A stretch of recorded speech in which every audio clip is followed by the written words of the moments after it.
Pelaksana tugas Gubernur Aceh Nova Iriansyah bersama anggota Forum Koordinasi Pimpinan Daerah atau Forkopimda Aceh berangkat menggunakan helikopter TNI untuk meninjau banjir di Kabupaten Aceh Tamiang dari lapangan Blang Padang, Banda Aceh, Selasa 19 Mei 2020. Di antara anggota Forkopimda yang ikut tersebut adalah Pangdam Iskandar Muda Hasanuddin, Kapolda Aceh Wahyu Widada, Ketua DPR Aceh Dahlan Jamaluddin, Wakil Kepala Kejaksaan Tinggi Aceh Muhammad Yusuf, dan Asisten Operasi Kastam Iskandar Muda Wahyu Deli.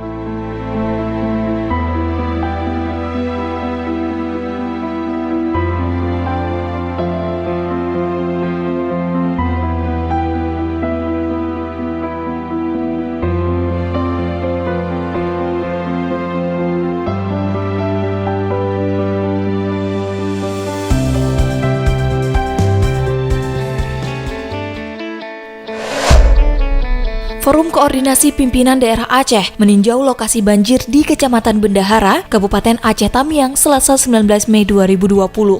Dalam kunjungan kerja tersebut, PLT Gubernur Nova Iriansyah menyerahkan langsung bantuan pemerintah Aceh kepada masyarakat terdampak banjir.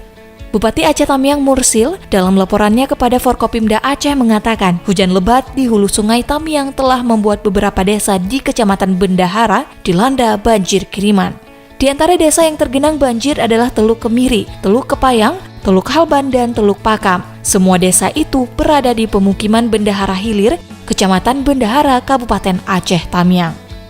Nova yang didampingi Ketua DPR Aceh, Pangdam Iskandar Muda, Kapolda Aceh, Wakajati Aceh, dan Kadis Sosial Aceh kemudian meninjau langsung aliran sungai Tamiang yang bermuara ke Selat Melaka tersebut. Meski di tengah musibah, Nova Iriansyah mengingatkan masyarakat untuk tetap mematuhi protokol kesehatan COVID-19.